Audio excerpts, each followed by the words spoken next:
जय श्री राम। प्रिय दोस्तों, आप सभी का हमारे चैनल पर हार्दिक स्वागत है। आज के इस वीडियो में बात करेंगे इस वर्ष 2025 में माघ माह की गुप्त नवरात्रि कब है। माघ माह की गुप्त नवरात्रि का प्रारंभ कब हो रहा है और समापन कब होगा। माघ माह की गुप्त नवरात्रि का नियम क्या है, विधि क्या है, इसका पूजन करने का विधान क्या है और माघ गुप्त नवरात्रि का घट स्थापना, कलश स्थापना का शुभ समय क्या रहेगा। कितने दिनों की ये गुप्त नवरात्रि है, इसमें किसकी पूजा करनी चाहिए, कैसी पूजा करना चाहिए, किसे करना चाहिए, संपूर्ण जानकारी आपको इसी वीडियो में प्राप्त हो जाएगी। नवरात्रि का बहुत बड़ा महत्व बताया गया है, बहुत बड़ी विशेषता, बहुत बड़ी महत्ता बताई गई है। वर्ष में 4 नवरात्रि आती है। 2 तो सभी लोग जानते हैं क्योंकि 2 प्रगट नवरात्रि है। एक चैत्र नवरात्रि, दूसरा अश्वनी नवरात्रि अर्थात कुवार की नवरात्रि। 2 नवरात्रि तो प्रकट है जो सभी जानते हैं। सबके घरों में माता का पूजन अर्चन वंदन घट स्थापना होती है। लेकिन 2 नवरात्रि और है जिसे गुप्त नवरात्रि कहा गया है। एक माघ माह की, दूसरी आषाढ़ माह की।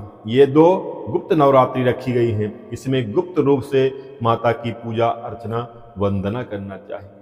गुप्त नवरात्रि में 10 महाविद्याओं की पूजा होती है। 10 महाविद्या कौन है?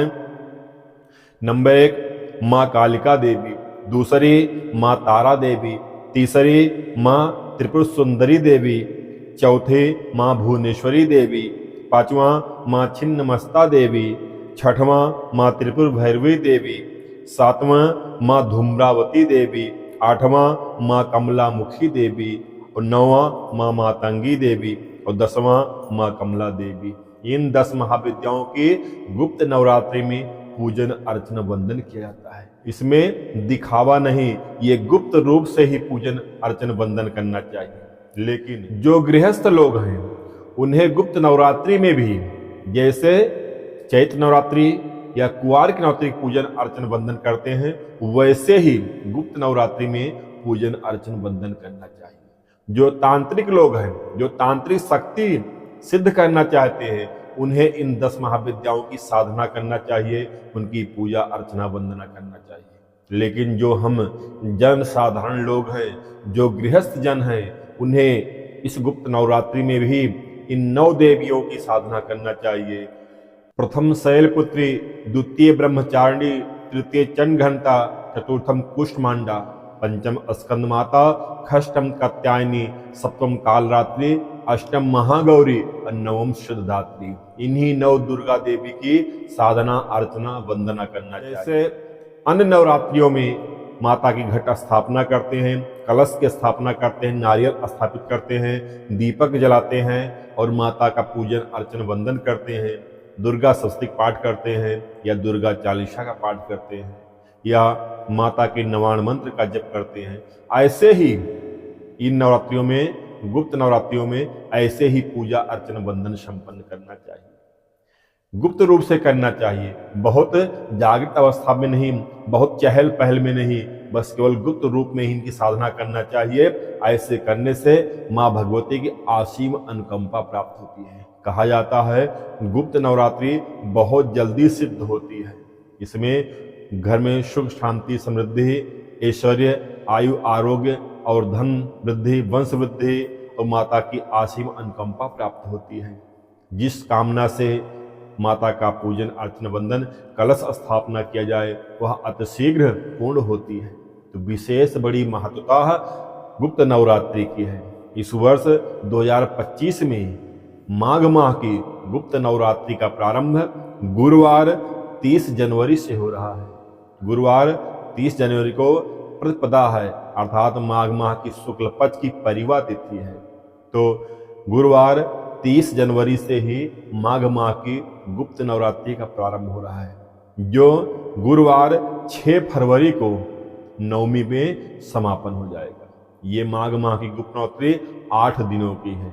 इसमें जो है सप्तमी तिथि का क्षय हो रहा है। 8 दिनों की माघ माह की गुप्त नवरात्रि है। इन 8 दिनों में कलश स्थापना करें, माता का पूजन अर्चन वंदन करें, नवमी में हवन यज्ञ करें और माता जी का विसर्जन करें।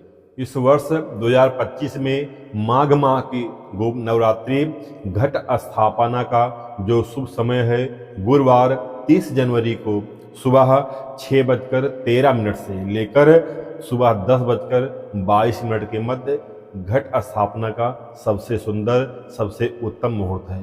जो अभिजीत मुहूर्त में घट स्थापना करेंगे वह दोपहर में 11:35 से दोपहर 12:50 के मध्य घट स्थापना करेंगे।